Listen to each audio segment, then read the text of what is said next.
जी कैफेट audit आज के lecture का आगाज करते हैं। लेक्चर नंबर हमारा 7। प्रीवियस लेक्चर में हमने फाइनेंशियल रिपोर्टिंग फ्रेमवर्क के बारे में और इसकी टाइप्स के बारे में स्टडी किया था। आज आपकी होम असाइनमेंट ड्यू थी, लेकिन आपको एक दिन की और एक्सटेंशन दी जा रही है। कल इंशाल्लाह आपकी होम असाइनमेंट हम डिस्कस करेंगे, चेक भी करेंगे और डिस्कस भी करेंगे। आज हम फाइनेंशियल रिपोर्टिंग फ्रेमवर्क के कंसेप्ट को आगे लेके चलते हैं। कल एक लास्ट में कंसेप्ट रह गया था एप्लीकेबल फाइनेंशियल रिपोर्टिंग फ्रेमवर्क, जो हमने डिस्कस करना है। हमें यह पता चल गया कि फाइनेंशियल रिपोर्टिंग फ्रेमवर्क की डिफरेंट टाइप्स हैं। एक है जनरल पर्पस, एक है स्पेशल पर्पस, एक है फेयर प्रेजेंटेशन, एक है कंप्लायंस फ्रेमवर्क। अच्छा, फाइनेंशियल स्टेटमेंट्स जो बनेगी वो किसी ना किसी फ्रेमवर्क के मुताबिक बनेगी। ऐसे ही क्या ऐसा पॉसिबल है कि एक फाइनेंशियल स्टेटमेंट बहुत से फ्रेमवर्क के मुताबिक बने? ऐसा पॉसिबल नहीं है। ठीक है, एक फाइनेंशियल स्टेटमेंट एक ही फ्रेमवर्क के मुताबिक बनेगी, या तो आईएफआरएस के मुताबिक होगी या टैक्स बेसिस के मुताबिक होगी। ऐसा नहीं हो सकता कि एक ही इनकम स्टेटमेंट बनी हो और वो आईएफआरएस के रूल्स को भी फॉलो करती हो और टैक्स के रूल्स को भी फॉलो करती हो। कहीं ना कहीं फर्क आ जाता है। इसीलिए मैनेजमेंट ने डिसीजन करना होता है, मैनेजमेंट यानी जिसने फाइनेंशियल स्टेटमेंट प्रिपेयर करनी है, उसने डिसीजन करना होता है कि हमारे सामने जो बहुत से फाइनेंशियल रिपोर्टिंग फ्रेमवर्क मौजूद हैं, इनमें से किस फाइनेंशियल रिपोर्टिंग फ्रेमवर्क के मुताबिक हम फाइनेंशियल स्टेटमेंट्स बनाएं।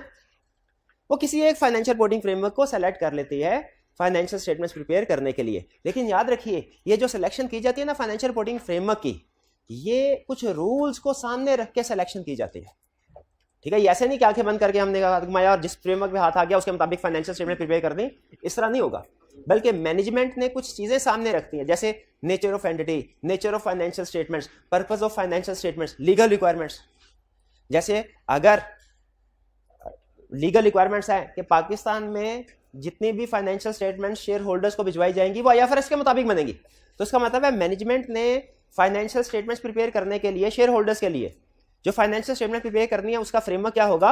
आईएफआरएस। और अगर पर्पस ये है कि फाइनेंशियल स्टेटमेंट्स एफबीआर को सेंड करनी है तो फिर फ्रेमवर्क टैक्स बेसिस होगा। तो मैनेजमेंट के सामने बहुत से फाइनेंशियल रिपोर्टिंग फ्रेमवर्क है, मैनेजमेंट ने उनमें से किसी एक की सिलेक्शन करनी है और उसके मुताबिक फाइनेंशियल स्टेटमेंट्स को प्रिपेयर करना। जिस फाइनेंशियल रिपोर्टिंग फ्रेमवर्क को मैनेजमेंट सेलेक्ट कर लेती है, अडॉप्ट कर लेती है टू प्रिपेयर फाइनेंशियल स्टेटमेंट, उसे हम कहते हैं एप्लीकेबल फाइनेंशियल रिपोर्टिंग फ्रेमवर्क। यानी ये अगर मैनेजमेंट के बहुत से फाइनेंशियल, आपको बताया था दुनिया में बहुत से फाइनेंशियल रिपोर्टिंग फ्रेमवर्क्स हैं, बहुत सी टाइप्स है ना, general purpose, special purpose, fair presentation, compliance framework, और भी फ्रेमवर्क की टाइप्स है जो हमारे सिलेबस में नहीं है। इसमें से कोई एक फ्रेमवर्क ऐसा है जिसको मैनेजमेंट ने फाइनेंशियल स्टेटमेंट्स प्रिपेयर करने के लिए अडॉप्ट कर लिया।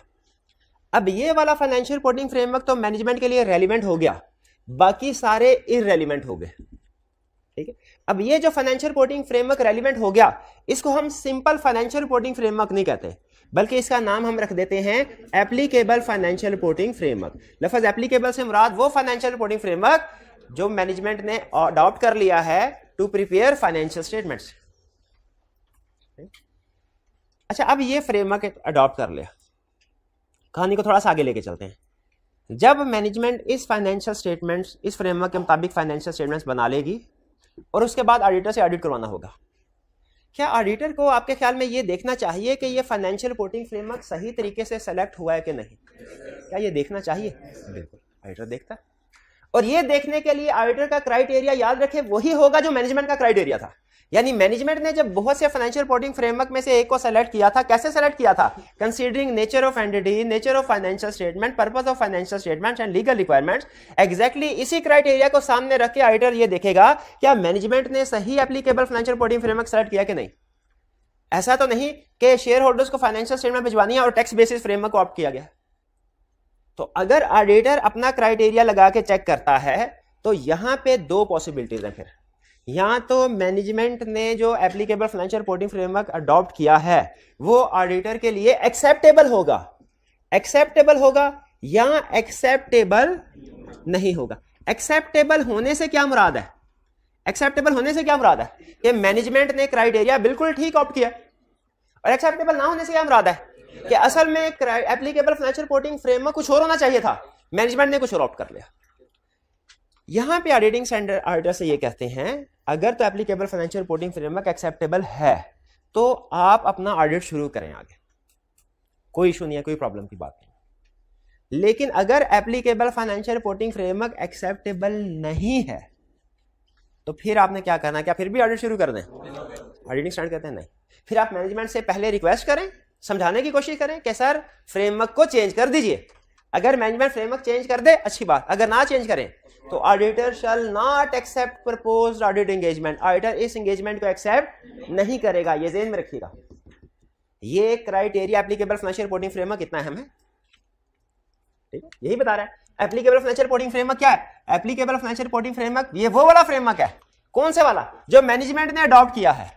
अच्छा, किसने? मैनेजमेंट ने एंड टीसीडब्ल्यू। ये क्या है टीसीडब्ल्यू जी? ये मैं अभी थोड़ी देर में एक्सप्लेन करता हूं, ये बार बार हमारे सब्जेक्ट में टर्म आएगी, इसको मैं अभी एक्सप्लेन करता हूं। फिलहाल सिर्फ मैनेजमेंट के वर्ड पे गौर कीजिए। एप्लीकेबल फाइनेंशियल रिपोर्टिंग फ्रेमवर्क ये वो वाला फ्रेमवर्क है जो मैनेजमेंट ने अडॉप्ट किया है। किस लिए? To prepare financial statement. और कैसे सेलेक्ट किया है? अपनी मर्जी से नहीं, considering legal requirements, nature of entity, nature of financial statement, purpose of financial statement. और ये अगर ये एक्सेप्टेबल नहीं है तो ऑडिटर ऑडिट एंगेजमेंट को एक्सेप्ट नहीं करेगा। क्लियर हुई है बात? अच्छा, मुझे बताइए, एक कंपनी बैंक के पास लोन लेने के लिए गई, बैंक ने कहा मुझे फाइनेंशियल स्टेटमेंट्स प्रिपेयर करके दीजिए, लेकिन कैश बेसिस के ऊपर प्रिपेयर करके दीजिएगा क्योंकि हमें कैश में ज्यादा इंटरेस्ट है, कैश कहां से आ रहा है, कैश कहां से जा रहा है। मैनेजमेंट ने फाइनेंशियल स्टेटमेंट्स प्रिपेयर करके बैंक के सामने रख दी। बैंक ने कहा कि हम आपको लोन नहीं दे सकते, ले जाइए फाइनेंशियल स्टेटमेंट्स में। मैनेजमेंट ने डिसीजन किया चूंकि फाइनेंशियल स्टेटमेंट्स ऑलरेडी प्रिपेयर कर चुके हैं इसलिए दोबारा प्रिपेयर करने की जरूरत नहीं, यही फाइनेंशियल स्टेटमेंट हम शेयर होल्डर्स को भिजवा देते हैं। और ऑडिटर से कहा कि इन फाइनेंशियल स्टेटमेंट्स को ऑडिट कर दीजिए। क्या ऑडिटर को ऑडिट करना चाहिए? नहीं करना। क्यों नहीं करना चाहिए? Applicable financial reporting framework acceptable नहीं है। वो बैंक के लिए तो शायद एक्सेप्टेबल था, उसका पर्पस कुछ और था, लेकिन वो शेयर होल्डर के लिए एक्सेप्टेबल नहीं है। ऑडिटर को इस पे इस एंगेजमेंट को एक्सेप्ट नहीं करना। पहले मैनेजमेंट को कहना चाहिए सर कैश नहीं, एक्रूअल बेसिस के ऊपर कन्वर्ट करें इसको, आईएफआरएस के मुताबिक बनाएं। मैनेजमेंट ना माने तो ऑडिटर इस एंगेजमेंट को एक्सेप्ट नहीं करेगा। क्लियर हुई है बात? चलिए, अच्छा आगे। अब एक बहुत अहम वर्ड है जो कि ऑडिट के तकरीबन हर चैप्टर में यूज होता है, वो है those charged with governance. Those charged with governance. आप में से जिन स्टूडेंट्स ने लॉ पढ़ा है उनको भी शायद अंदाजा होगा, या जिन स्टूडेंट्स ने कोई मैनेजमेंट का सब्जेक्ट पढ़ा है उनको भी अंदाजा होगा कि किसी भी ऑर्गेनाइजेशन के अंदर हियरार्की होती है, यानी काम करने के। अच्छा, हियरार्की में सबसे ऊपर है शेयर होल्डर्स। शेयर होल्डर से नीचे कौन है? डायरेक्टर्स होते हैं। फिर उसके बाद नीचे सीईओ और दूसरे लोग, मैनेजमेंट के लोग, सीएफओ वगैरह और डिफरेंट डिपार्टमेंटल हेड्स। और फिर हर डिपार्टमेंटल हेड के नीचे फर्दर स्टाफ होता है जो उस डिपार्टमेंट में उसकी हेल्प करता है। ठीक, अब ये टिपिकल ऑर्गेनाइजेशनल स्ट्रक्चर मैं आपके सामने रख रहा हूँ, हियरार्की आपके सामने रख रहा हूँ। मकसद तो एक टर्म समझाना है, लेकिन इसके पीछे हमारे 4-5 और कंसेप्ट्स हैं जो इसके साथ लिंक करते हैं, इसलिए मैं उनको भी साथ जोड़ा, ठीक है, ताकि बेसिक्स डेवलप हो जाए हमारे एडवांस कंसेप्ट्स की। ऑर्गेनाइजेशन में कुछ लोग ऐसे होते हैं, मैनेजमेंट है वो लोग जिनकी जिम्मेदारी है कि रूटीन नेचर के डे टू डे ऑपरेशन जो है इनको ऑब्जर्व करना है और इनको चलाना है। और मैनेजमेंट से ऊपर डायरेक्टर्स, इनकी जिम्मेदारी होती है ओवरऑल डायरेक्शन देना ऑर्गेनाइजेशन को, पॉलिसी स्ट्रेटजीज फॉर्मुलेट करना, और इन स्ट्रेटजीज को आगे इंप्लीमेंट करना, एग्जीक्यूट करना वो मैनेजमेंट का काम है। किसी भी अगर एक कंपनी का, क्योंकि हमारे ज्यादातर क्लाइंट्स होते हैं ना जो ऑडिट क्लाइंट्स हैं, ऑडिट फर्म्स के, वो कोई ना कोई कंपनी होती। तो एक टिपिकल कंपनी में जो ऑर्गेनाइजेशनल स्ट्रक्चर होता है वो सबसे पहले ऊपर इसके शेयर होल्डर्स यानी ओनर्स अपॉइंट करते हैं डायरेक्टर्स को, जिन्हें बोर्ड ऑफ डायरेक्टर्स भी कहते हैं। बोर्ड ऑफ डायरेक्टर्स सारी डिसीजन मेकिंग यही कर रहे होते हैं, लेकिन ये डे टू डे बिजनेस को रन नहीं कर रहे होते। डे टू डे बिजनेस को रन करने के लिए, डेली बेसिस पे काम करने के लिए डायरेक्टर्स अपॉइंट करते हैं सीईओ को। सीईओ याद रखिए डायरेक्टर्स के अंडर होता है, इसको डायरेक्टर्स अपॉइंट करते हैं। सीला में आपने पढ़ा होगा कि CEO is appointed by directors. फिर उसके बाद सीईओ के अंडर सारे डिपार्टमेंट्स होते हैं, एक कंपनी के जितने भी डिपार्टमेंट्स हैं। जैसे फर्ज कीजिए एक कंपनी के कितने डिपार्टमेंट्स हो सकते हैं, बता दें। बहुत से, कौन कौन से? For example human resource department हो सकता है, लीगल डिपार्टमेंट हो सकता है, मार्केटिंग डिपार्टमेंट हो सकता है, accounting and finance department, IT department, research and development department, और भी कोई अदर जरूरत के लिहाज से। हाँ, इंटरनल आईटी डिपार्टमेंट भी हो सकता है, बिल्कुल ठीक। ये डिपार्टमेंट क्लियर हुए। अच्छा, अब मैं बाकी की जो डिस्कशन है ना वो अब मैं केस स्टडी को सामने रख के कर रहा हूँ। बाकी की कोई भी चीज आपको नोट्स में या किताब में नहीं मिलेगी, लेकिन केस स्टडी में फ्रीक्वेंटली यूज होते हैं ये कंसेप्ट, इसलिए मैं आपके साथ शेयर कर रहा हूं। ह्यूमन रिसोर्स डिपार्टमेंट ये क्या काम करता है? एम्प्लॉयज की हायरिंग करता है, एम्प्लॉयज को फायर निकालना हो वो काम भी इसके जिम्मे। सैलरीज ये डिसाइड करता है, टर्म इंक्रीमेंट वगैरह वो भी यही डिसाइड करेगा। एग्री करते हैं? लीगल डिपार्टमेंट क्या काम करता है? लीगल केसेस कंपनी के भी पे लड़ते हैं। मार्केटिंग डिपार्टमेंट क्या करता है? कंपनी की प्रोडक्ट्स की मार्केटिंग करता है, सेल्स एडवर्टाइजमेंट करता है, डिफरेंट पॉलिसीज के जी एम्प्लॉयज को बोनस देना कि अगर आपने सेल्स बढ़ाई तो 10% आपको बोनस, मार्केटिंग पॉलिसीज वगैरह। काउंटिंग एंड फाइनेंस डिपार्टमेंट क्या करता है? अकाउंट्स का काम करता है, फाइनेंशियल स्टेटमेंट प्रिपेयर करता है। ये वो डिपार्टमेंट है जो हम ऑडिटर्स के सबसे ज्यादा करीब होता है। हमारे सबसे ज्यादा हेलो हाय मिलना जुलना गपशप अकाउंटिंग एंड फाइनेंस डिपार्टमेंट से होता है, क्योंकि इसमें वो लोग हैं जो कि फाइनेंशियल स्टेटमेंट्स बनाए, जो जर्नल एंट्री रिकॉर्ड करते हैं, जो लेजर ट्रायल बैलेंस प्रिपेयर करते हैं, जो फाइनेंशियल स्टेटमेंट्स प्रिपेयर करते हैं। Accounting and finance department. IT department क्या करता है? वो आईटी सिस्टम लॉन्च करता है। आईटी सिस्टम में कोई चेंजेस करवानी हो वो चेंजेस आईटी सिस्टम करेगा। ठीक है, कभी आईटी सिस्टम में कोई प्रॉब्लम आ गया, बग आ गया, उसको ठीक आईटी डिपार्टमेंट करेगा। वेबसाइट वगैरह की monitoring. Research and development department ये रिसर्च करता है, और अगर इसकी रिसर्च सक्सेसफुल हो जाए तो फिर डेवलप करना, यानी मार्केट प्रोडक्ट्स को मार्केट में लाने के लिए एफर्ट करता है। और कुछ अदर को छोड़िए, अब मेरे सवाल का जवाब दीजिए।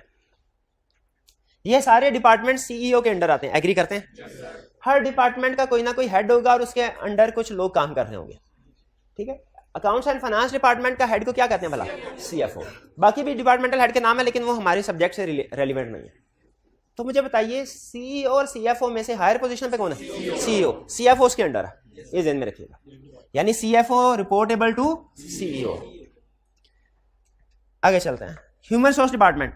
एज ऑडिटर हमारे लिए ह्यूमन सोर्स डिपार्टमेंट रेलिवेंट है क्या? हमें ऑडिट करने के दौरान सिर्फ अकाउंटिंग एंड फाइनेंस डिपार्टमेंट से ही कंसर्न रखना चाहिए कि बाकी के डिपार्टमेंट से भी हमें एविडेंस मिल सकता है? बाकी के डिपार्टमेंट, अब यहाँ ये केस स्टडी का नॉलेज बिल्ड हो रहा है, ये आपको लिखी हुई कहीं, फिर बता रहा हूं, लिखी कहीं चीज नहीं मिलेगी, केस स्टडी का नॉलेज। ह्यूमन सोर्स डिपार्टमेंट से हमें क्या इंफॉर्मेशन मिल सकती है और वो हमारे किस एरिया के में यूज होगी? अच्छा, जिस स्टूडेंट से बताऊं पूछूं वो बताए, बाद में कोई ऐड करना चाहे तो कर ले। अब ह्यूमन सोर्स डिपार्टमेंट से हमें पेरोल की इंफॉर्मेशन मिलेगी, किस एम्प्लॉय की कितनी सैलरी है। ह्यूमन सोर्स डिपार्टमेंट से हमें पता चलेगा ड्यूरिंग द ईयर कितने एम्प्लॉय आए, कितने एम्प्लॉय रिजाइन करके गए। ह्यूमन सोर्स डिपार्टमेंट में पता चलेगा एम्प्लॉयज को बोनस दिया गया कि नहीं दिया गया, तो कितना बोनस दिया गया, ये सारे।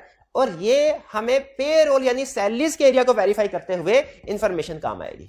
एग्री करते हैं? चलिए, इसके बाद लीगल डिपार्टमेंट।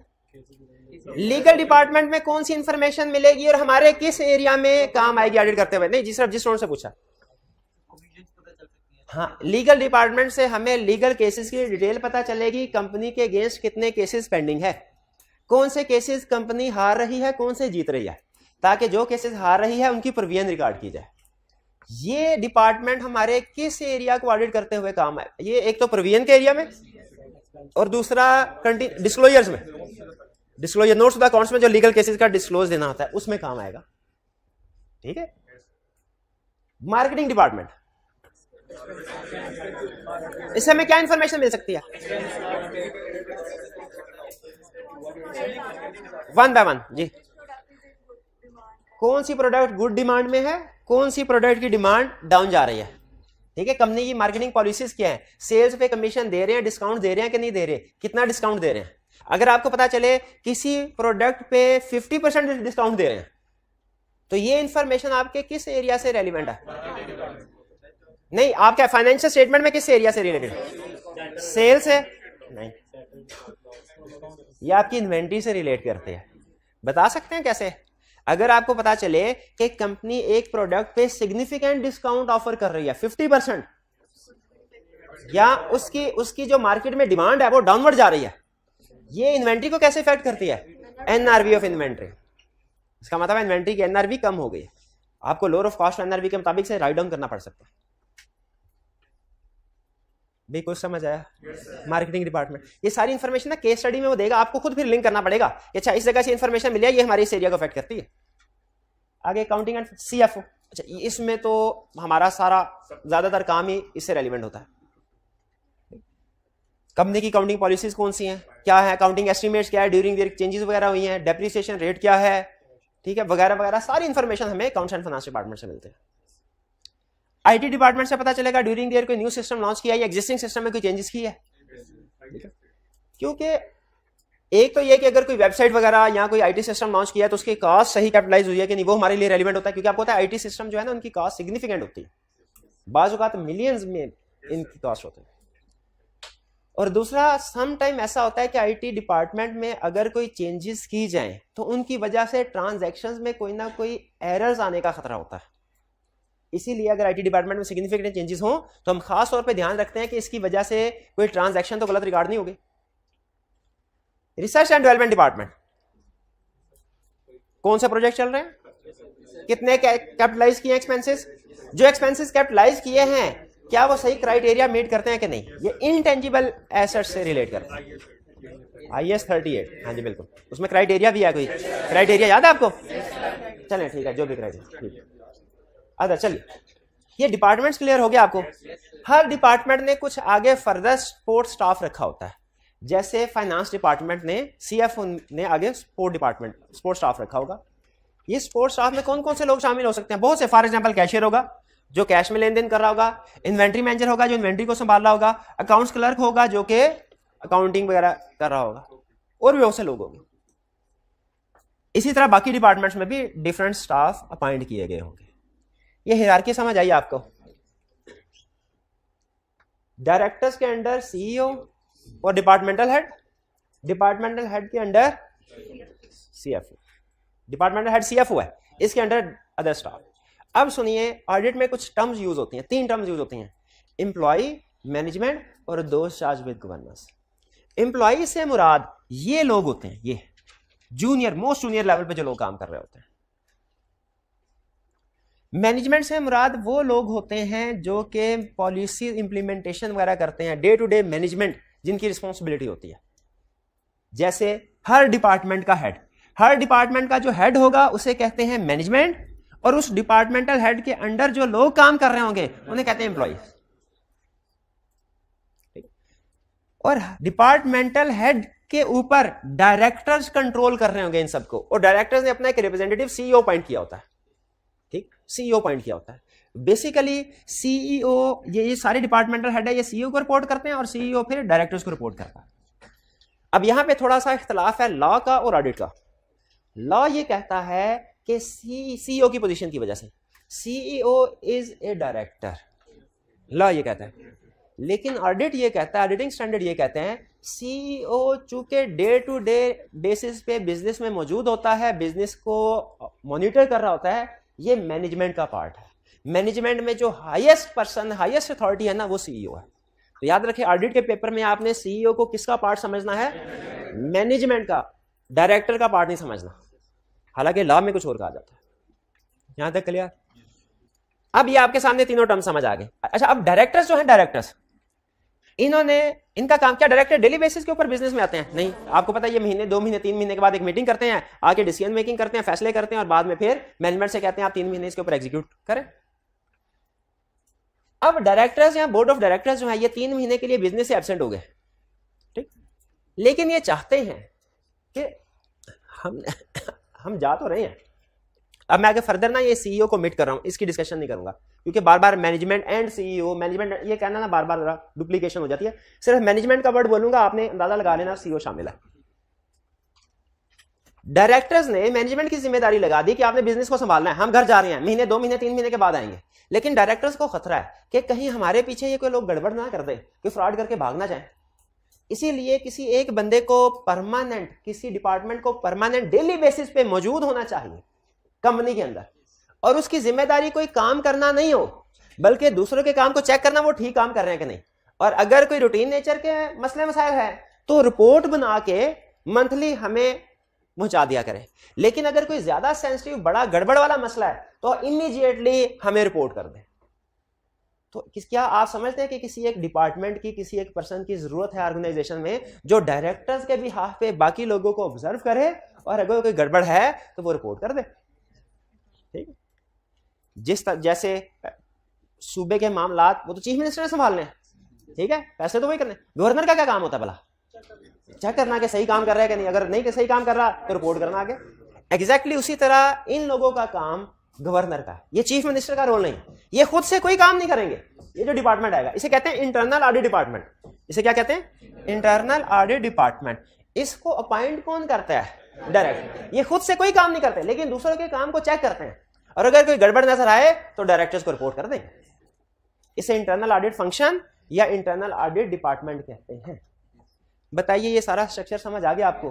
कौन सा डिपार्टमेंट किस जगह पे फिट है? चलिए अब आपको कंसल्ट बिल्डिंग की तरफ लेके चलता हूं। 3 टर्म, सबसे पहले 3 टर्म समझाने थे मैंने आपको।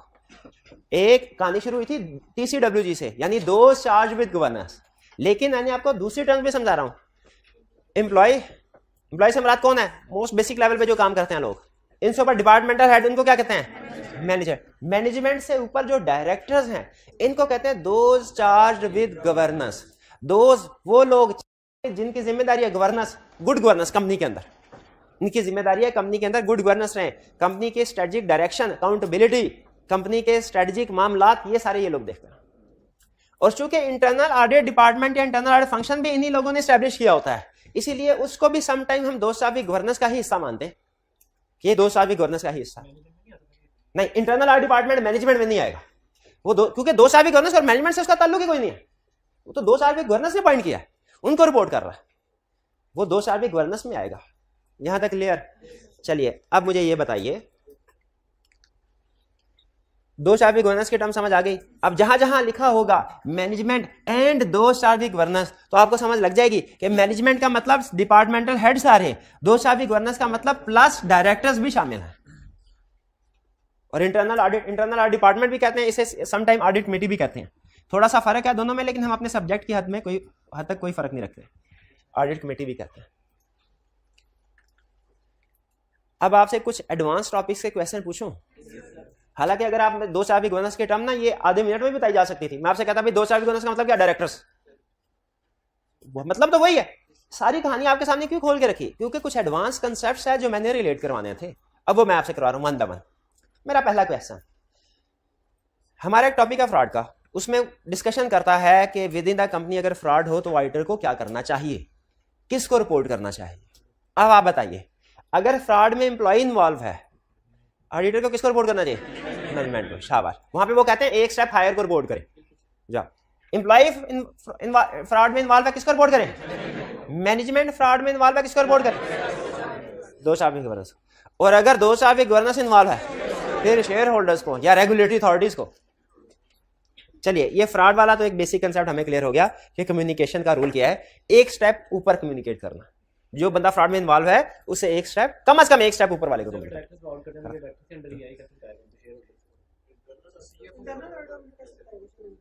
नहीं, ये नहीं, एक मिनट आ रही है, ये मैं एक्सटर्नल ऑडिटर की बात कर रहा हूं। यानी एक्सटर्नल ऑडिटर को अगर कोई फ्रॉड सामने नजर आए एक्सटर्नल ऑडिटर को, तो वो किसको कम्युनिकेट करेगा? एक स्टेप हायर। इंटरनल ऑडिटर की बात नहीं कर रहा। भाई ने कहा कि सर वो इंटरनल ऑडिटर को अगर फ्रॉड नजर आया डायरेक्टर्स का, तो वो डायरेक्टर के अंडर ही काम करें, उनको थोड़ी बताएंगे, या वो तो उनकी इंस्ट्रक्शन के मुताबिक ही काम करेंगे। वो बात ठीक है, लेकिन हम किसके पॉइंट ऑफ से बात? अच्छा, ये ध्यान में रखिएगा। अब दो टर्म्स आपके सामने आ गई हैं, एक है एक्सटर्नल ऑडिटर, एक है इंटरनल ऑडिटर। जब मैं सिर्फ वर्ड ऑडिटर यूज करूंगा ना, हमेशा इससे मुराद एक्सटर्नल ऑडिटर होगा, ये ध्यान में रखिएगा। फ्रॉड का कंसेप्ट क्लियर हो गया? आगे चलते हैं। एविडेंस। मेरा क्वेश्चन यह है, क्या एविडेंस सिर्फ सिंगल सोर्स से हासिल किया जा सकता है या अदर सोर्सेज से भी हासिल किया जा सकता है? बिल्कुल, एक स्टैंडर्ड है एविडेंस का, वो बताता है कि evidence within the organization other sources से भी हासिल किया जा सकता है। अब अगर आपसे कोई पूछे कि बताइए विद इन द ऑर्गेनाइजेशन कौन कौन से अदर सोर्सेज हैं और उनसे क्या क्या एविडेंस हासिल किया जा सकता है, तो आप बता देंगे।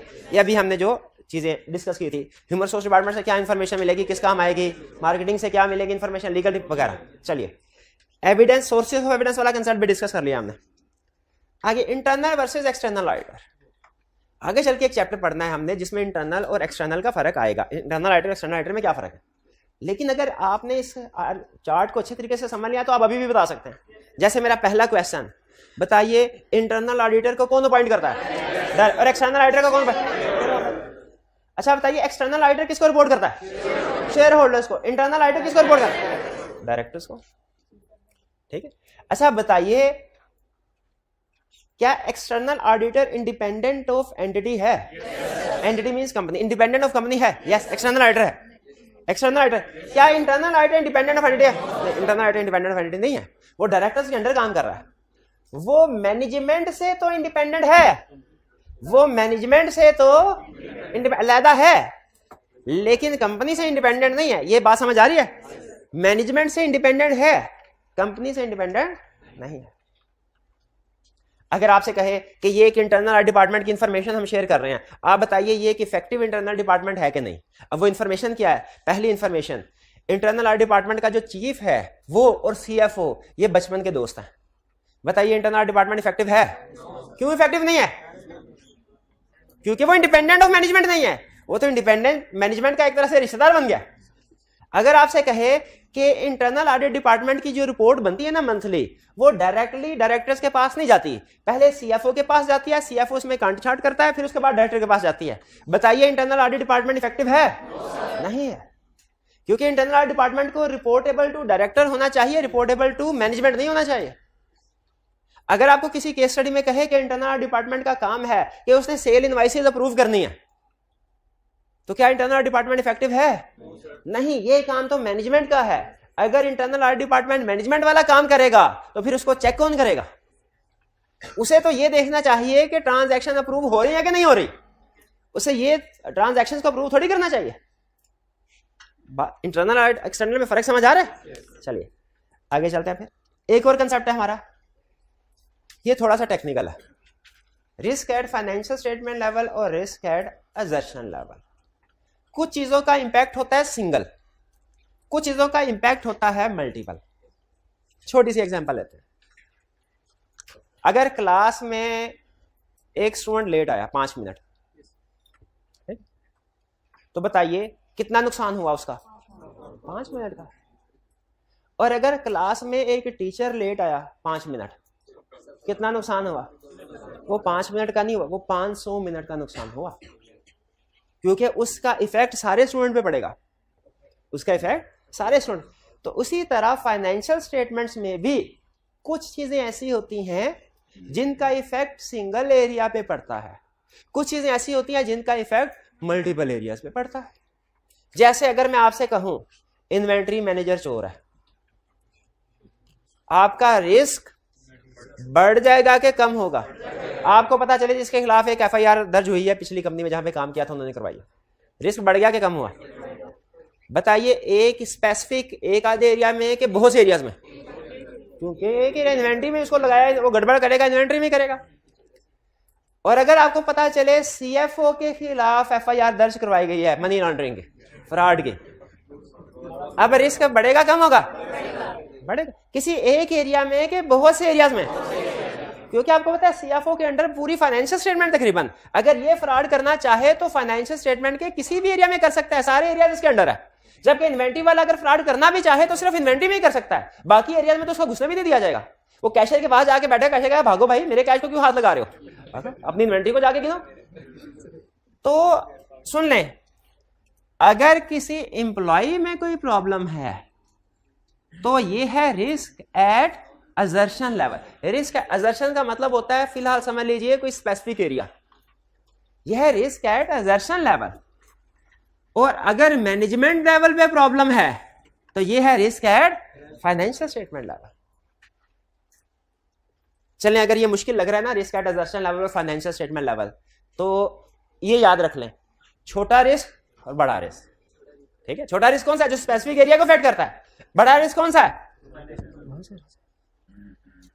अगर छोटा रिस्क होगा रिस्क एट असर्शन लेवल, हमने उसको एड्रेस करना है कि नहीं? एज ऑडिटर करना है कि नहीं? उसको करना है। और अगर risk at financial statement level होगा, उसको एड्रेस करना है कि नहीं? उसको भी करना है, दोनों को करना है। तो सवाल यहां पे ये ज़हन में पैदा होता है, अगर दोनों तरह के रिस्क को एड्रेस करना है तो दोनों की अलग-अलग क्लासिफिकेशन हमें बताने की जरूरत क्या थी? वो इसलिए कि एड्रेस दोनों को करना है, लेकिन दोनों को एड्रेस करने की अप्रोच डिफरेंट है। Risk at assertion level address किसी और तरीके से होता है, risk at financial statement level address किसी और तरीके से होगा। हाँ जी बिल्कुल, आगे कम्युनिकेशन में भी आ सकता है। अच्छा चलिए, अगर आपको ये कंसेप्ट समझ, क्योंकि ये थोड़ा सा टेक्निकल कंसेप्ट है, तो उसमें मैं वैसे तो आगे डिस्कस करना है हमने, लेकिन फिर भी एक एग्जांपल आपके साथ शेयर करता हूं, आप बताइएगा ये कौन सा रिस्क है। फर्ज कीजिए आपको पता चला कि कंपनी की पॉलिसी है कि जो सेल्स करता है ना स्टाफ, यानी आपको घर घर जाके बेच रहे होते, कभी शैम्पू कभी साबुन घर घर जाके बेच रहे होते सेल्स स्टाफ, जो सेल्स स्टाफ जितनी सेल करेगा उसे 10% कमीशन दिया जाएगा। अब इसमें क्या रिस्क है कि वो सेल्स स्टाफ सेल्स को ओवरस्टेट करने की कोशिश करे, क्योंकि जितनी ज्यादा सेल्स होगी उनको कमीशन उतना ज्यादा मिलेगा, ये भी रिस्क है। दूसरी बात आपको पता चली कि कंपनी के सीएफओ को भी ये ऑप्शन पॉलिसी में लिखा गया है कि जितना प्रॉफिट होगा उसको भी 10% बोनस मिलेगा। इधर रिस्क है, इधर भी है, क्योंकि सीएफओ की कोशिश होगी कि प्रॉफिट ज्यादा से ज्यादा हो, जितना प्रॉफिट ज्यादा होगा उतना ही इसको कमीशन मिलेगा। ये दो इश्यूज आगे बताइए, दोनों रिस्क हैं। कौन सा रिस्क एट असर्शन लेवल है? सेल्स वाला, क्योंकि उसमें गलती का चांस सिर्फ एक ही एरिया पे है, सेल्स पे। लेकिन जो सीएफओ वाला है प्रॉफिट वाला, ये risk at financial statement level, क्योंकि इसमें सीएफओ का जहां पे दाव चला वो चलाएगा। वो कोई भी इनकम होगी उसको ओवरस्टेट करने की कोशिश करेगा, वो कोई भी एक्सपेंस होगा उसको अंडरस्टेट करने की कोशिश करेगा, वो कोई भी एसेट होगा उसको ओवरस्टेट करने की कोशिश करेगा, वो कोई भी लायबिलिटी होगी उसको अंडरस्टेट करने की कोशिश करेगा। जी एक मिनट है, मैं सिर्फ कंक्लूड कर रहा हूं, सिर्फ एक आधे मिनट के बाद कंक्लूड करके क्वेश्चन लेता हूं। भाई ये बात समझ आ गई? तो risk at financial statement level और रिस्क एट असर्शन लेवल में फर्क समझ आ गया आपको, और ये भी पता चल गया कि दोनों को हमने डिफरेंट वे में एड्रेस करना है। चलिए ये था हमारा कंसेप्ट। बेसिकली तो हमने एप्लीकेबल फाइनेंशियल रिपोर्टिंग फ्रेमवर्क में जो टर्म यूज हुई है दो चार इसको समझना था, लेकिन इसको बहाना बना के मैंने कुछ और भी बहुत से कंसेप्ट इकट्ठे करके आपके सामने रख दिए। क्लियर हो गए? चलिए अब अगर कोई क्वेश्चन है तो 1 बाय 1 पूछ लीजिए। जी पहले ये फिजिकल क्लास में पूछ रहे थे, फिर मैं हाइब्रिड की तरफ आता हूँ। फिजिकल में कोई क्वेश्चन है तो पूछ ले।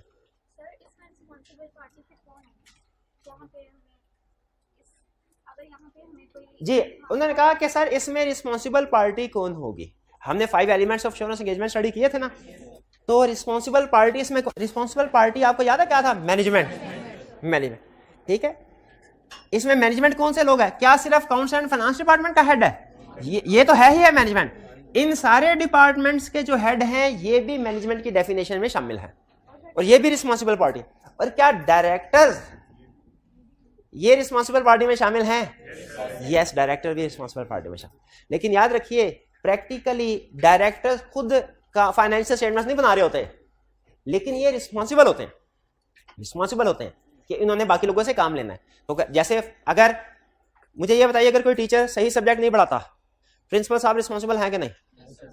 क्यों? वो सब्जेक्ट उन्होंने तो नहीं पढ़ाना था, लेकिन ओवरऑल रिस्पॉन्सिबिलिटी तो उनकी है ना। टीचर को तो उन्होंने सेलेक्ट करना था, सिस्टम तो उन्होंने डिजाइन करके देना था, उसकी मॉनिटरिंग इंश्योर करनी थी। तो इसीलिए रिस्पॉन्सिबल पार्टी में ये सीएफओ और दूसरे डिपार्टमेंट हेड तो आएंगे मैनेजमेंट है, लेकिन दो चार भी गवर्नेंस को भी कवर किया जाता है, क्योंकि इनकी भी अल्टीमेट रिस्पॉन्सिबिलिटी है इनके ऊपर नजर रखना। इसीलिए अगर आप नोट करें एप्लीकेबल फाइनेंशियल रिपोर्टिंग फ्रेमवर्क कह रहा है यह है framework adopted by management and दो चार क्यों लिखा? डायरेक्टली तो उन्होंने फाइनेंशियल स्टेटमेंट्स नहीं बनानी, डायरेक्टली तो फ्रेमवर्क इन्होंने नहीं अडॉप्ट करना, वो तो मैनेजमेंट ने ही करना है, लेकिन चूंकि इनके सुपरविजन इनकी जिम्मेदारी है, इसीलिए मैनेजमेंट ये दो चार भी गवर्नेंस में इन्वॉल्व होता है। क्लियर जी? और कोई क्वेश्चन? जी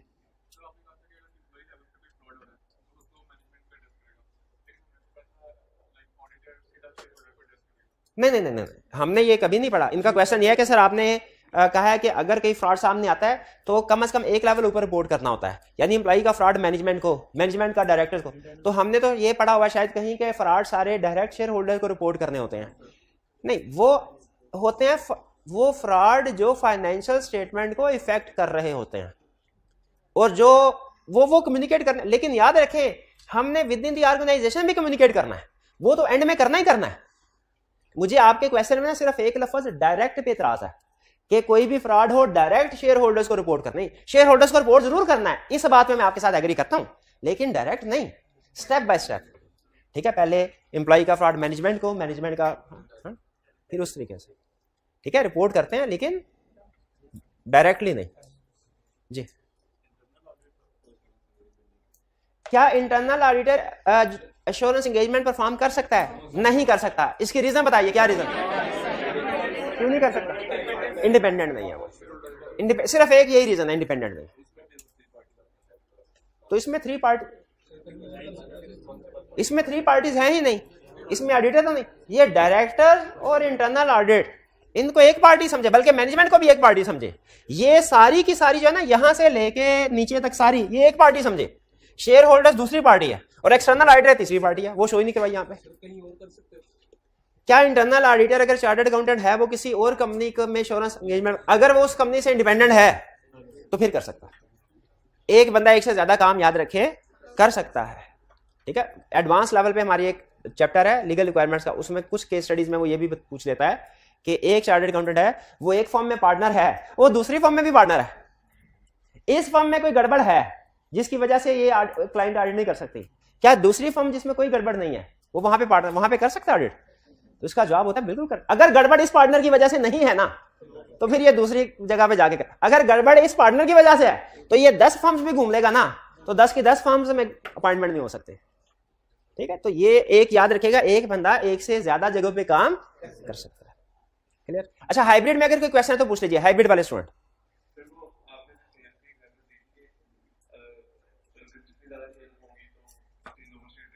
जी जी बिल्कुल,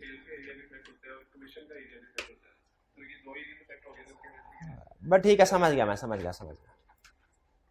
अब असल में टाइम कम है, सवाल उन्होंने ऐसा कर दिया कि दिल कर रहा है जरा उसका आंसर एक्सप्लेन करूं डिटेल में, लेकिन बहरहाल फिलहाल आपके क्वेश्चन का मैं आंसर ब्रीफली कर रहा हूं, बाद में किसी चैप्टर में डिटेल आंसर इसका बताऊंगा। आपका क्वेश्चन मैं सबके लिए रिपीट कर रहा हूं। क्वेश्चन उन्होंने ये पूछा, सर आपने कहा अगर एक आधे एरिया पे इफेक्ट हो वो है असर्शन लेवल, और बहुत से एरियाज पे इफेक्ट हो फाइनेंशियल, तो अगर सेल्स में गड़बड़ हो वो तो डेटर्स को भी इफेक्ट करेगा, वो तो प्रॉफिट को भी इफेक्ट करेगा, वो तो कमीशन को भी इफेक्ट करेगा।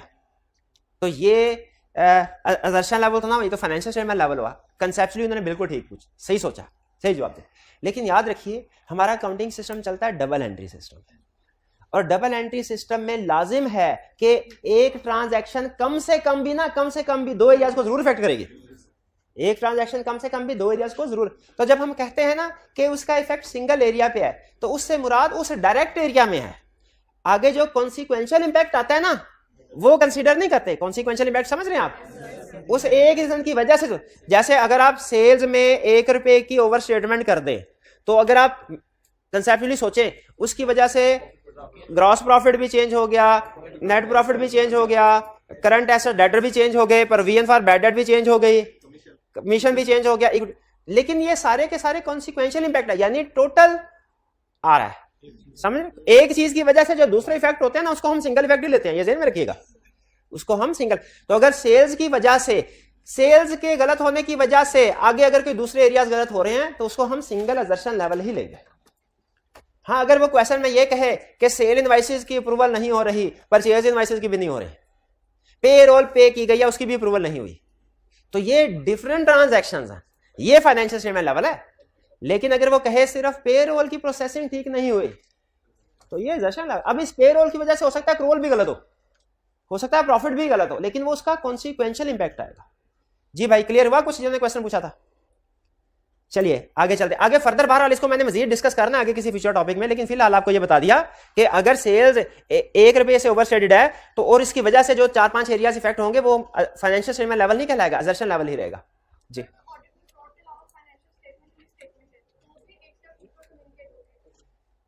क्या ऑडिट में अगर फ्रॉड के अलावा कोई और मिस स्टेटमेंट जैसे एरर है, तो क्या वो भी हमने मैनेजमेंट को कम्युनिकेट करनी होती है? इसका जवाब है यस। मैनेजमेंट को एक मौका देते हैं, ठीक है, एक मौका देते हैं, ठीक है। और वो उसका रूल भी तकरीबन यही है कि अगर एम्प्लॉय की तरफ से कोई एरर है तो मैनेजमेंट को कह दें, अगर मैनेजमेंट ठीक कर ले तो अच्छी बात है, अगर मैनेजमेंट ठीक ना करे तो फिर डायरेक्टर्स के साथ डिस्कस करते हैं, अगर डायरेक्टर्स भी ठीक ना करें फिर ऑडिट रिपोर्ट की शक्ल में उसमें भी मॉडिफाई करके शेयर होल्डर्स को देते हैं।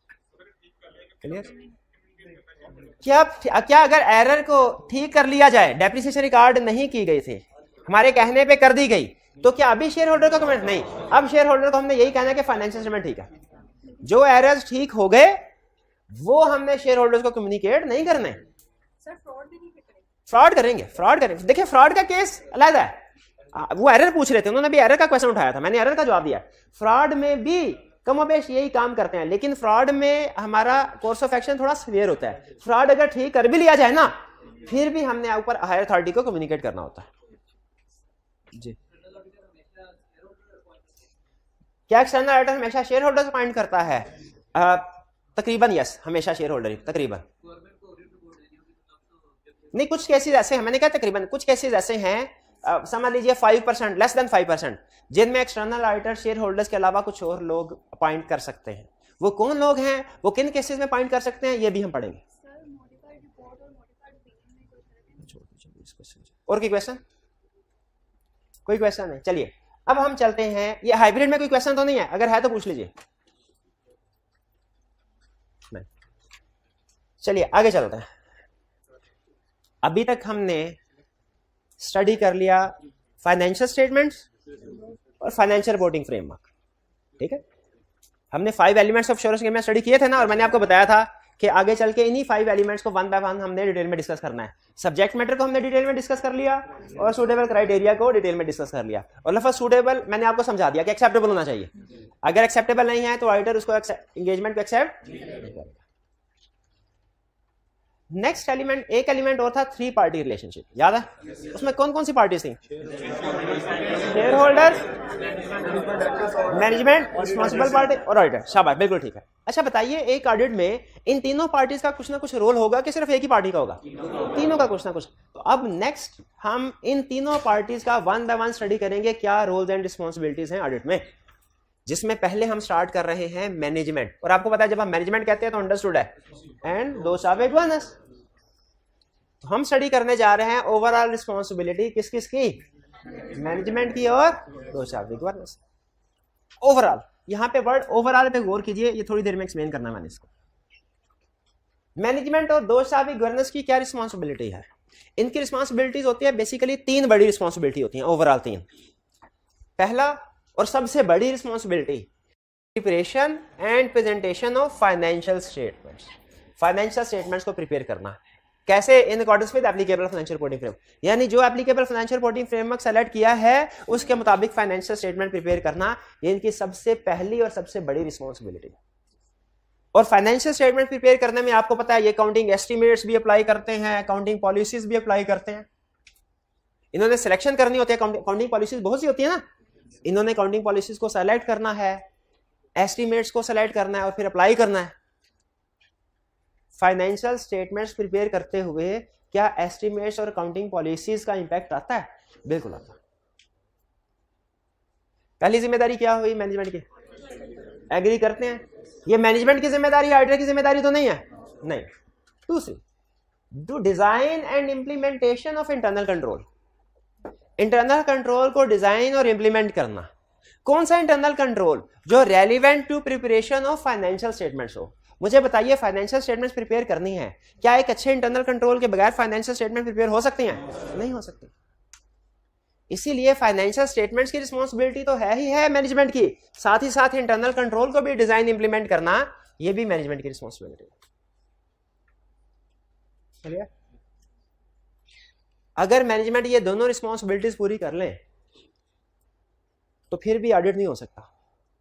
इसलिए कि ऑडिट करने के लिए जरूरी है मैनेजमेंट ऑडिटर को कुछ इंफॉर्मेशन प्रोवाइड करे जो हो सकता है फाइनेंशियल स्टेटमेंट्स में ना आ रही हो। जैसे फाइनेंशियल स्टेटमेंट्स में ये तो आ रहा होगा कि पिछले साल 10 मिलियन सैलरीज एक्सपेंस था, इस साल 14 मिलियन है, लेकिन इसकी रीजन कि पिछले साल कितने एम्प्लॉइज थे, इस साल कितने एम्प्लॉइज, उनकी सैलरी पिछले साल कितनी थी, इस साल कितनी है, कितने एम्प्लॉइज इस साल छोड़ के गए हैं, कितने एम्प्लॉइज इस साल नए आए हैं, प्रमोशन बोनस कितने मिले हैं, ये सारी डिटेल इंफॉर्मेशन फाइनेंशियल स्टेटमेंट्स में प्रोबेबली नहीं होगी, लेकिन ये वेरीफाई करने के लिए जरूरी है फाइनेंशियल स्टेटमेंट को। फाइनेंशियल स्टेटमेंट्स में ये तो आ रहा होता है कि बैंक में कितना कैश पड़ा हुआ है, लेकिन वो किस बैंक में पड़ा हुआ है, कितने बैंक्स हैं, कौन कौन से बैंक में, किस ब्रांच में है, ये नहीं लिखा। हालांकि वेरिफिकेशन के लिए ये इंफॉर्मेशन भी जरूरी है। फाइनेंशियल स्टेटमेंट्स में ये तो आ रहा होगा इन्वेंट्री कितनी है, लेकिन उस इन्वेंट्री में कौन कौन सी चीजें शामिल है, उनमें से कौन कौन सी इन्वेंट्री ऐसी है जो ऑब्सोलीट है, उसकी मार्केट वैल्यू क्या है, ये सारी चीजें अलग अलग करके फाइनेंशियल स्टेटमेंट्स में, हालांकि ये उस फिगर को वेरीफाई करने के लिए जरूरी है। फिक्स एसेट्स कितने हैं, डेटर्स कौन है, किन से पैसे लेने हैं, ये सारी डिटेल। आप एग्री करते हैं कि फाइनेंशियल स्टेटमेंट्स में वो सारी डिटेल्स नहीं आ रही होती जो वेरिफिकेशन करने के लिए जरूरी है। जो शेयर होल्डर्स के लिए जरूरी है वो सारी इंफॉर्मेशन आ रही होगी शायद, लेकिन जो ऑडिटर के लिए जरूरी है वो सारी इंफॉर्मेशन नहीं आ रही होगी। इसीलिए मैनेजमेंट की एक और जिम्मेदारी लगाई गई है, और ये रिस्पॉन्सिबिलिटी ना सिर्फ ऑडिटिंग स्टैंडर्ड्स लगाते हैं बल्कि कंपनीज एक्ट भी रिस्पॉन्सिबिलिटी लगाता है मैनेजमेंट की, कि आपने ऑडिटर को इंफॉर्मेशन प्रोवाइड करनी है जो वो चाहे, ऑडिट से रेलिवेंट जो भी इंफॉर्मेशन चाहे वो प्रोवाइड कर दे। तो प्रोवाइड इंफॉर्मेशन टू ऑडिटर, खुद से इंफॉर्मेशन प्रोवाइड कर दो। जैसे आपको पता है कि डेटर्स 50 लाख के हैं, आपको पता है कि ऑडिटर ने मांगने हैं, पता पूछना है कि कौन कौन से डेटर, तो खुद से ही इंफॉर्मेशन प्रिपेयर करके दे दो कि सर ये 50 लाख में ये ब्रेकअप है, ये डिटेल है, इस बंदे से इतने पैसे लेने हैं, खुद से कर दो। अगर ऑडिटर एडिशनल इंफॉर्मेशन मांगे मजीद, वो भी दे दो। और अगर ऑडिटर कहे कि अपने एम्प्लॉइज पे अनरिस्ट्रिक्टेड एक्सेस दीजिए, वो भी प्रोवाइड। जैसे अगर सैलरीज एक्सपेंस इंक्रीज आ रहा है, मैनेजमेंट खुद से इंफॉर्मेशन देते, सर ये हमारे एम्प्लॉइज की लिस्ट है। अगर ऑडिटर के अच्छा इनके CNIC नंबर वगैरह भी ले, एडिशनल मैनेजमेंट वो भी प्रोवाइड करे। अगर ऑडिटर के अच्छा इनमें से जो एम्प्लॉइज नहीं है ना, मैं उनसे मुलाकात करना चाहता हूं देखने के लिए कि जेन्युइन एम्प्लॉइज हैं कि घोस्ट एम्प्लॉइज हैं, तो मैनेजमेंट अनरिस्ट्रिक्टेड एक्सेस प्रोवाइड करे। मैनेजमेंट के ठीक है सर, आपको एम्प्लॉय से मिलवा देते हैं, ठीक है, हमारी तरफ से कोई रिस्ट्रिक्शन नहीं। तो ये मैनेजमेंट की 3 रिस्पॉन्सिबिलिटीज हैं, financial statements, internal control, information provide. ये तीनों रिस्पॉन्सिबिलिटीज पूरी होंगी तो ऑडिट होगा, वरना नहीं हो सकता। ऐसा नहीं है कि अगर फाइनेंशियल स्टेटमेंट्स प्रिपेयर ही नहीं की और ऑडिटर ऑडिट कर ले, या मैनेजमेंट इंफॉर्मेशन ही प्रोवाइड ना करे और ऑडिटर ऑडिट कर ले, ऐसा नहीं हो सकता। इसीलिए ये तीनों मैनेजमेंट का ये तीनों रिस्पॉन्सिबिलिटीज पूरा करना जरूरी है। अच्छा मुझे ये बताइए, आप ऑडिट के स्टार्ट में अभी आप टर्म्स एंड कंडीशन एग्री हो रही है, आपने मैनेजमेंट से कहा सर आप अपनी ये रिस्पॉन्सिबिलिटीज मानते हैं कि आपकी ये जिम्मेदारी, बाद में मुकर तो नहीं जाएंगे? मैनेजमेंट ने कहा जी बिल्कुल हम मानते हैं। क्या इन रिस्पॉन्सिबिलिटीज का इंगेजमेंट लेटर में लिखवा देना बेहतर है कि नहीं? बिल्कुल है। इसीलिए हम इंगेजमेंट लेटर में इन रिस्पॉन्सिबिलिटीज को इंक्लूड करवाते हैं। और इन रिस्पॉन्सिबिलिटीज का एक और नाम भी है प्रीमाइज ऑफ ऑडिट। प्रीमाइज का मतलब होता है फाउंडेशंस या बेसिक्स। ये वो चीजें हैं जो बेसिक्स ऑफ ऑडिट है। अगर मैनेजमेंट अपनी इन रिस्पॉन्सिबिलिटीज को एक्सेप्ट करेगी, एग्री करेगी, तो फिर हम ऑडिट करते हैं, वरना ऑडिट नहीं करते। ये मैनेजमेंट की ओवरऑल रिस्पॉन्सिबिलिटी 3 समझ आ गई आपको? अगर मैनेजमेंट अपनी इन 3 रिस्पॉन्सिबिलिटीज को एक्सेप्ट करे, एक्नॉलेज करे, अंडरस्टैंड करे, तो हम कहते हैं प्रीमाइज ऑफ ऑडिट प्रेजेंट है, हम ऑडिट करने को तैयार है। और अगर मैनेजमेंट अपनी इन रिस्पॉन्सिबिलिटीज को एक्नॉलेज ना करे तो फिर कोई ऑडिट नहीं होगा। हम कहेंगे प्रीमाइज ऑफ ऑडिट प्रेजेंट नहीं है, नो ऑडिट। तो इन 3 चीजों का मैनेजमेंट का ये एक्नॉलेज करना, देखिए एक एक कंसेप्ट मैनेजमेंट की रिस्पॉन्सिबिलिटीज, वो तो ये 3 है, और एक कंसेप्ट है कि मैनेजमेंट अपनी इन रिस्पॉन्सिबिलिटीज को माने, एग्री करे, पूरी करेगी इंगेजमेंट लेटर की। इसे कहते हैं प्रीमाइज ऑफ ऑडिट। अगर मैनेजमेंट अपनी इन रिस्पॉन्सिबिलिटीज को एग्री करती है, एक्नॉलेज करती है, अंडरस्टैंड करती है, इसे कहेंगे premise of audit. Premise of audit yes है तो ऑडिट भी yes, premise of audit no, audit भी no. Premise of audit no का मतलब क्या है कि मैनेजमेंट कहे हमने ये काम नहीं करना। यहां तक बात समझ आई? हर एक चीज। इसके बाद मैंने आपको बताया था ये ओवरऑल रिस्पॉन्सिबिलिटीज है, इसका मतलब है कोई स्पेसिफिक रिस्पॉन्सिबिलिटीज भी होती हैं। अच्छा मुझे बताइए, आप में से किसी स्टूडेंट ने वर्ड रिलेटेड पार्टी का लफ्ज़ सुना है? अगर सुना है तो आपको यह भी पता होगा कि रिलेटेड पार्टीज को फाइनेंशियल स्टेटमेंट में डिस्क्लोज करना होता है। ये किसकी जिम्मेदारी? IAS 24 ये किसकी जिम्मेदारी है रिलेटेड पार्टीज को डिस्क्लोज करना? मैनेजमेंट की। ये भी तो जिम्मेदारी है, लेकिन ये यहां पे तो नहीं लिखी हुई। चले इसको छोड़े, हो सकता है सारे स्टूडेंट ने रिलेटेड पार्टी ना पढ़ाओ। सब्सिक्वेंट इवेंट का टॉपिक पढ़ा है आपने कि सब्सिक्वेंट इवेंट्स हो, एडजस्टिंग या नॉन एडजस्टिंग, उन्हें फाइनेंशियल स्टेटमेंट में जस्ट डिस्क्लोज करना चाहिए, करना चाहिए। ये किसकी जिम्मेदारी है? मैनेजमेंट। लेकिन यहाँ पे तो नहीं लिखा हुआ, यहाँ पे तो नहीं लिखा हुआ। चले ये भी हो सकता है सब्सिक्वेंट इवेंट्स हमने ना पढ़ाओ। गोइंग कंसर्न पढ़ा है? गोइंग कंसर्न असेस करना कि कंपनी गोइंग कंसर्न में है कि नहीं है, मैनेजमेंट की रिस्पॉन्सिबिलिटी है, यहाँ पे तो नहीं लिखा हुआ।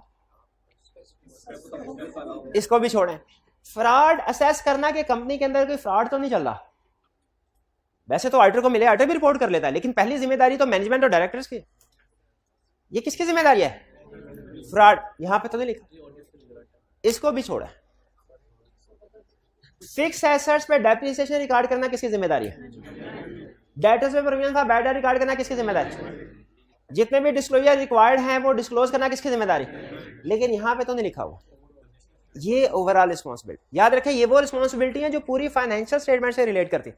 मैनेजमेंट की कुछ और भी रिस्पॉन्सिबिलिटीज हैं जो स्पेसिफिकली इंडिविजुअल एरिया से रिलेट करती है। ये मैंने आपको जितनी भी एग्जांपल्स बताई ना, ये भी मैनेजमेंट की रिस्पॉन्सिबिलिटीज हैं, लेकिन ये हम यहां पे कवर नहीं कर रहे क्योंकि ये इंडिविजुअल एरिया से रिलेट कर रही है। डेप्रिसिएशन वाली स्पेसिफिकली फिक्स एसेट से रिलेट कर रही है, प्रोविजन फॉर बैड डेट वाली डेटर से रिलेट कर रही है, रिलेटेड पार्टी वाली स्पेसिफिकली रिलेटेड पार्टी से रिलेट करे। तो याद रखिए आगे चल के हम कुछ टॉपिक्स पढ़ेंगे जैसे फ्रॉड, जैसे सब्सीक्वेंट इवेंट, जैसे रिलेटेड पार्टीज, कुछ टॉपिक पढ़ेंगे जैसे गोइंग कंसर्न, उनमें आप पढ़ेंगे management is responsible to do this, management is responsible to do this. तो आप क्वेश्चन पूछते होते हैं, आप कहते हैं सर आपने जब हमें मैनेजमेंट की रिस्पॉन्सिबिलिटी पढ़ाई थी ना, उसमें रिलेटेड पार्टी तो लिखा ही नहीं, देखे है कोई प्रीमाइज में? उसमें रिलेटेड पार्टी लिखा ही नहीं था, उसमें गोइंग कंसर्न लिखा ही नहीं था, उसमें सब्सिक्वेंट इवेंट लिखा ही नहीं। तो अब कहां से आ गए हैं? अब आप पढ़ा रहे हैं मैनेजमेंट रिस्पॉन्सिबल, ये कहां से आ गए हैं? तो याद रखिए ये ओवरऑल रिस्पॉन्सिबिलिटी है, वो स्पेसिफिक रिस्पॉन्सिबिलिटी। इसीलिए एग्जाम, अब एक खतरनाक बात बता रहा हूं, खतरनाक इसलिए कह रहा हूं किसकी वजह से फेल होने का खतरा है। एग्जाम में अगर आपसे पूछे ना मैनेजमेंट रिस्पॉन्सिबिलिटीज, तो क्या बताएंगे? कुछ नहीं, पहले आगे पढ़ लेना है कि क्या कह रहा है कि management responsibility relating to fraud, तो फ्रॉड वाली, रिलेटिंग टू रिलेटेड पार्टीज तो related party, relating to subsequent event तो वो वाली, management responsibility relating to going concern तो वो वाली। और अगर सिर्फ कहीं मैनेजमेंट रिस्पॉन्सिबिलिटीज या management responsibility relating to financial statements, तो फिर ये वाली रिस्पॉन्सिबिलिटीज लिखनी है। ठीक है, ये स्पेसिफिक में और ओवरऑल रिस्पॉन्सिबिलिटीज में फर्क है। अभी स्पेसिफिक पढ़ाई नहीं, आपको कोई भी नहीं पढ़ाई, आपको नहीं पता रिलेटेड पार्टी क्या है, गोइंग कंसर्न क्या है, सब्सिक्वेंट इवेंट क्या है, कोई इशू नहीं है, कोई इशू नहीं है, क्योंकि मैंने समझाया नहीं। लेकिन ये बता दिया कि ये कोई दुनिया में चीज है जरूर और हमने पढ़नी भी है, और ये ओवरऑल रिस्पॉन्सिबिलिटी से डिफरेंट है, वो स्पेसिफिक रिस्पॉन्सिबिलिटी होगी। कुछ समझ आया? ये था हमारा आज का लेक्चर, जिसमें हमने एप्लीकेबल फाइनेंशियल रिपोर्टिंग फ्रेमवर्क को पढ़ा और फिर उसके बाद ओवरऑल रिस्पॉन्सिबिलिटीज को पढ़ा। कोई क्वेश्चन पूछना चाहते हो तो पूछ लें, वन बाय वन। जी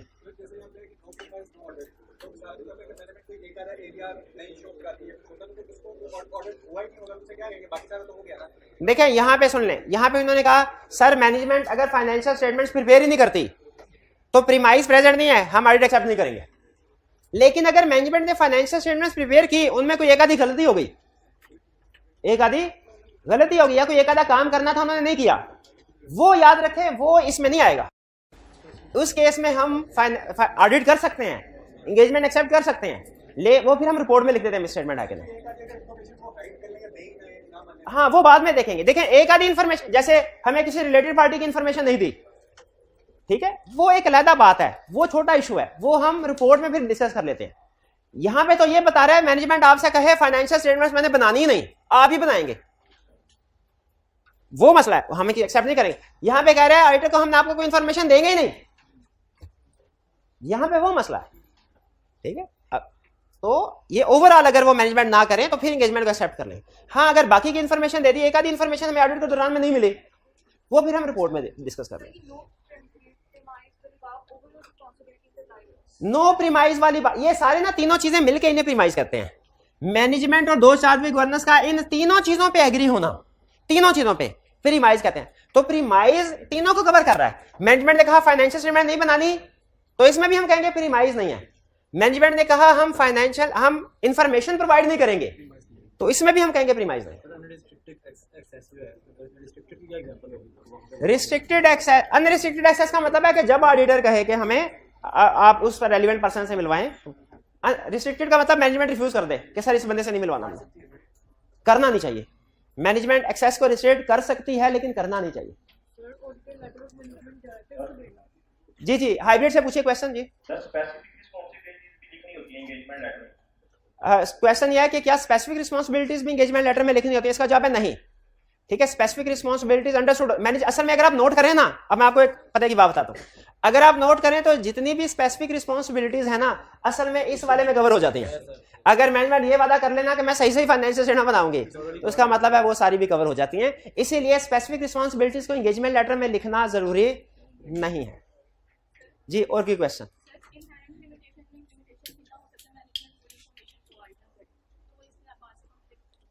जी बिल्कुल, इनहेरेंट लिमिटेशन में हमने पढ़ा था कि मैनेजमेंट में नॉट प्रोवाइड कंप्लीट इन्फॉर्मेशन। बिल्कुल, इसी वजह से तो हम मैनेजमेंट से तय करवा रहे हैं कि भाईजान आप सारी इन्फॉर्मेशन हमें प्रोवाइड करेंगे। इसी वजह से तय, ये देखिए ये जो हमने बात लिखी है इसी वजह से लिखी है कि हमसे आप इन्फॉर्मेशन छुपाएंगे नहीं। ठीक है। लेकिन बाज़ औक़ात ऐसा होता है मैनेजमेंट स्टार्ट में प्रीमाइज एग्री कर लेती है, बाद में गड़बड़ कर जाती है। तो कोई बात नहीं, वो तरीके भी हमें हमारे सीनियर ने बताए हुए हैं कि उस सिचुएशन में क्या करना। और कोई क्वेश्चन? चलिए, ये था हमारा आज का कंसेप्ट। आपको बताया अब माइंड मैप और मेंटी टेस्ट वगैरह 2-3 दिन के बाद हम कंडक्ट करवाएंगे। ठीक है जी, आज का लेक्चर यहाँ पे खत्म। जी जी, क्वेश्चन पूछिए। जी जी, बिल्कुल ऐसे ही है। जी जी, तो अगर हम इस एग्जांपल को चेंज कर दें, हम लिखते थे सेल्स, तो वो तो एक एरिया को इफेक्ट करेगा, जी तो वो क्या होगा, रिस्क ऑफ एसेशन या रिस्क ऑफ फाइनेंशियल? देखिए, अगर सेल्स इफेक्ट करती हैं, अगर सेल्स में रिस्क है और वो इफेक्ट कर रही हैं फाइनेंशियल स्टेटमेंट, तो वो रिस्क एट असर्शन लेवल ही होगा, वो risk at financial statement level नहीं होगा, क्योंकि उसका डायरेक्ट इफेक्ट सिर्फ सेल्स पे आ रहा है। हाँ, आगे सेल्स की वजह से दूसरे एरिया में इफेक्ट जाता है, लेकिन वो हम कंसीडर नहीं करते, हम उसको एक सिंगल मिस्टेक ही कंसीडर करते हैं। आपका अकाउंटेंट अगर एक गलत एंट्री पास कर दे, सेल्स की फिगर को 1000 की बजाय 5000 लिख दे, तो आप उसे कहेंगे कि उसने 5 गलतियां की हैं, वो एक ही गलती, आगे उसका इफेक्ट 5 जगह पे गया, तो वो रिस्क एट असर्शन लेवल होगा। हाँ, अगर सीएफओ प्रॉफिट को ओवरस्टेट करने की कोशिश करता है, रिस्क है कि वो करेगा, तो आपको पता है वो तो फिर किसी भी एरिया में कर सकता है, उसकी अप्रोच, उसकी पावर अथॉरिटी तो सारी फाइनेंशियल स्टेटमेंट पे है, इसीलिए उसे risk at financial statement level कहते हैं। नहीं, सीएफओ एम्प्लॉय नहीं होता, सीएफओ मैनेजमेंट का हिस्सा होता है। ऑडिट में सीएफओ मैनेजमेंट का हिस्सा है। ठीक है, चलिए आज का लेक्चर यहाँ पे खत्म करते हैं हम। अल्लाह हाफिज।